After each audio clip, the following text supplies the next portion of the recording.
It's a debasement story, but it's also a currency war here. The macro landscape will have a serious impact, especially on the stock market. Japan is the pioneer on the quantitative easing. We are in a scenario of inflation in Japan. The question is, are we becoming too dependent on the stimulus since the COVID? The carry trade was in place for the last 30 years, maybe not anymore. Welcome to Merill Talks. Today we are joined again with Mark, and we will be discussing the US monetary policy versus the Japanese monetary policy. Some very interesting stuff today. We thank you for joining us again after the new year. Hope everyone's great, and let's get started. So Mark, welcome. Thank you very much, Mike. Thank you for welcoming us again here in Valletta, and also welcome back also to our audience. I hope you enjoy also your break, and now you are back to 2026 in a good mood. Indeed, Mark, and in fact, on the subject of Japan, I'd like to get started by comparing the classic Abenomics with our new Prime Minister of Japan. Yes, I think, Mike, and also for the audience, I think it's very important because the macro landscape will have a serious impact, especially on the stock market. Globally, as we know, but because the two major economy, I know that for obviously now Japan is on the third place because China is in the front. But from a liquidity perspective, I think getting access to the Chinese market is very difficult.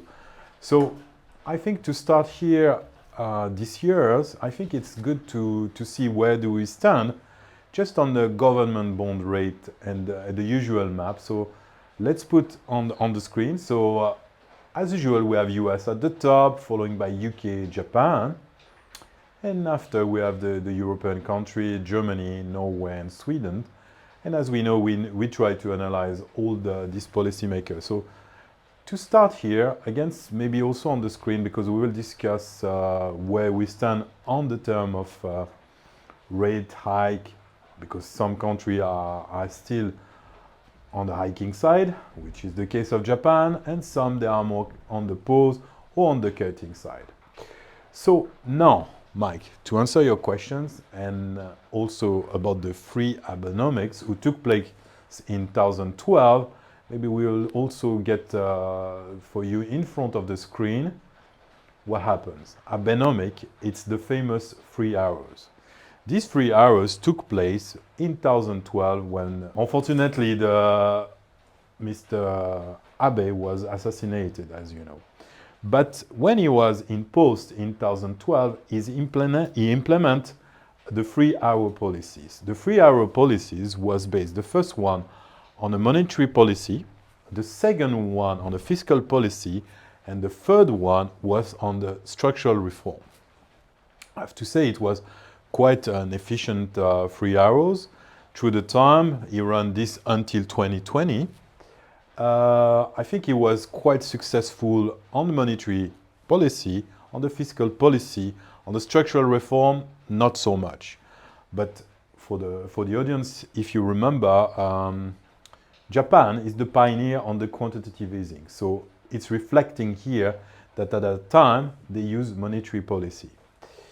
And why Takashi, she wants to use these 3 arrows. First, you know that she was recently elected, bring a little bit some geopolitical tensions with China, but she wants to implement in the same way that Abe was doing at this time. She's going really on the same path, I will say, except, I will say, at the moment, we can think that the context, the economic context, is a little bit different. Why? First of all, we have tension with China. Chinese tourists, for example, represent 25% of the tourists coming to Japan. As we know, Japan was very popular. Why? Because the quality of service you get and the yen so cheap, so a lot of people have been visiting Japan. Now, the issue here, and to put the things in parallel, why Abenomic approach and the 3 arrows will be more complicated for this new prime minister, female prime minister, and this is also something very important here because this is the first time Japan has a female prime minister. It will be difficult. Why? Because first of all, she has to fight against the central bank. Back at that time when Abenomics and the 3 hours been putting in place, Prime Minister Abe was putting the right governor. No, it's not anymore the same governor. So she has to fight against this. And we know that Bank of Japan was more like an orthodox one, and they are more on the hiking cycle than on the easing cycle. So the context is clearly very different compared to how it was. But I think that's why it could be challenging. But nevertheless, maybe let's see and discuss a little bit more on the stimulus side. Indeed, Mark, and you bring up the possible tension between the Prime Minister and also the governor. Correct, and we yes. also see a quite similar relationship in the US, right? Correct. So how does this compare? So it's a very valid point. And if we speak about a parallel run, the thing is, Japan, compared to US, has an issue. And I think we can see maybe on the screen the inflations. Inflation figures are quite interesting in Japan because, as we know, all the central banks has a forward guidance. So they try to reach 2%. But the problem is the inflation is doing quite high, more than nearly 3 years at above 2%. I would say approaching 3%. So clearly here it's an issue for the central bank. So that's why they are more on the hiking cycle than on the easing cycle. When back at that time, when Abe was in charge, the central bank has deflations. So now we are in a scenario of inflation in Japan, when back at that time, back 2012, 2013, it was in deflation. So it's important. Why? Because your starting point here, it's like 3%. Back at that time with Abe, it was in deflation. So your starting point was minus 1%. So moving from minus 1% to 1%. So they tried to, back at the time, they tried to generate inflations. Now we're starting at a level that it's already 3%. So we can go in overheat scenario. So it's a problem because it's a tricky problem because they try to generate growth. I mean, with the stimulus, but we will discuss just later the stimulus and what kind of package she will bring on the table compared to US. When inflation's in US, to run a parallel with US, inflation in US, it's more like stable and it's more approaching 2%, which is exactly the case we are facing in Europe, except UK, as we know. Very interesting because UK is also an island, has also problem on the inflations because when you need to import a lot of goods and to reach the islands, it's creating an issue because in UK, even if the recent data are showing that inflation is not so sticky, but they have also a problem of stickiness of the inflation. So again, for her, it will be very difficult for her to handle these things because inflation is around the corner. And in fact, you bring this topic up, Mark. It puts me perfectly into the follow-up question I have, which is, as you mentioned, they are at a higher point of inflation now. But it seems that the new Prime Minister wants to very much use the Abenomics playbook here, which is aggressive Correct. fiscal stimulus. How Correct. does that balance out? What happens there? So yes, maybe it's good for you, Mike, and the audience just to show a little bit a parallel of the beautiful bill in US and what happening also here in Japan. For the audience, we did a video back to 2025 on the OBB, or the beautiful bill, and how it will reshape against 26 and push the market. So I encourage you to see the video, but as you know, and we have been also vocal that Scott Bessent, the US Treasury Secretary, is a big fan of Abenomics, and he was even involved in the negotiation with with Japan. And so they want to have a very big stimulus, very similar to US. I think the approach is very similar to US, with a direct impact to the investor. I mean, I would say more the resident. I'm saying here why. It's very similar because if you think and you put in perspective to Europe, usually a stimulus in Europe is passing through the channel of the government, when in US it's giving check directly to people. When of course, us in Europe, we have a strong safety net of a government, and you need to trust the government that he will dispatch on certain area. But I think here in Japan it's more like also going directly to the residents. And maybe on the screen we have some information for you on what the difference is between Trump and the new prime minister. But I think in general it's very, very similar, because as we know, we're talking about initially about the tensions, because when she's starting his new role as a prime minister, she's creating like some tension with China. And the way one of his stimulus is the military spending. Japan, interestingly enough, has an auto defense. We should call them an auto defense things, but highly sophisticated. As we know, as a loser of the Second World War like Germany. But the thing, if we put in parallel with Germany, they have a highly sophisticated military, and they want to continue on that direction. So obviously tensions create, like as we know, geopolitical tensions could accelerate the spending here on the military. But she's also, like I will say, like on the OBB in US Trump, she won't also targeting the usual people on the street and reducing the bill of energy, which is even more important than in US, because when you are living on an island, the supplier, it's an issue. I mean, UK has been facing this problem because you are very dependent on the energy side. I mean, I know in Europe, we are very dependent on that side, but I think even more in Japan. So clearly here, very similar to Trump, spending on military, reducing the tax, that's the things, but reducing the tax, but also reducing the tax bill for everyone. I think the most difficult things is always the structural reform. Abenomics fell in the way that he wanted to put back the woman at work in Japan, because there is a cultural background here. Often the woman who get married, she's out of the, I will say, job market, and because the husband is taking care of the family. But Abe was trying to revitalize these things, but it's too cultural. So again, maybe she will have an impact on this. So of course, is it clear that spending on the military will be direct, reducing the tax bill for the people, it will be direct, but again, the reform will be the question here. And Mark, I want to jump back onto the subject now of comparing the US and Japan, and especially how we compare their influence on the so-called independent central bank.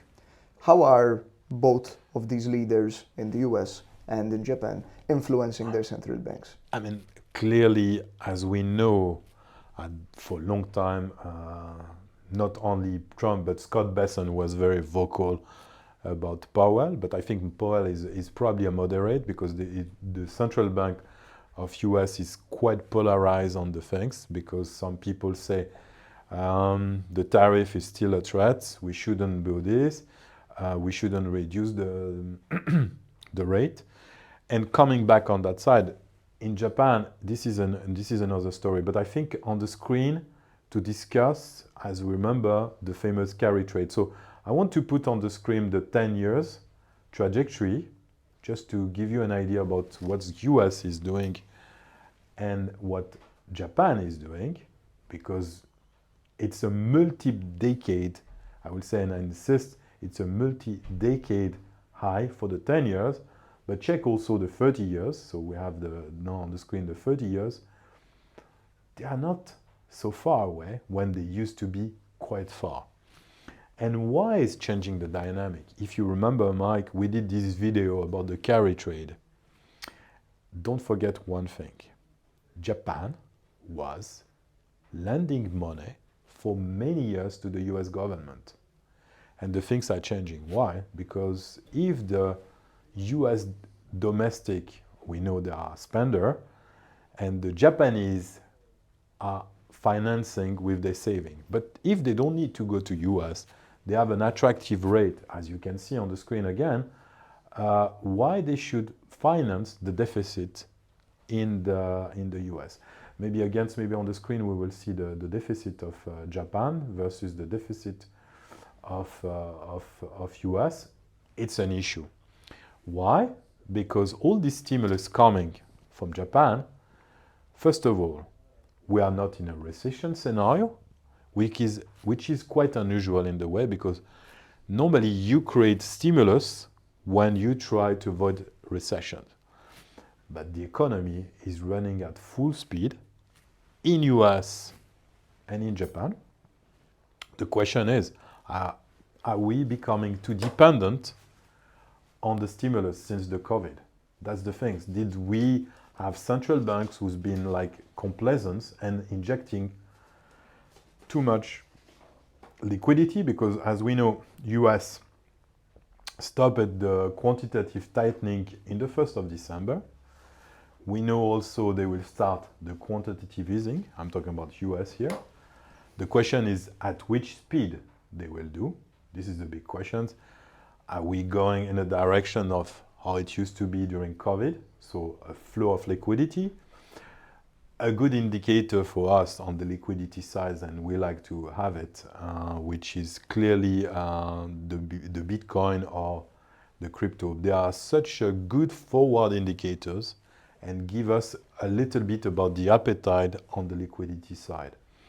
And we need to monitor this very closely, because the carry trade was in place for the last 30 years, and a lot of people have been using the Japanese yen as a funding currency. Maybe not anymore with this kind of rate. I mean, of course, it could be even replaced by the Swiss francs.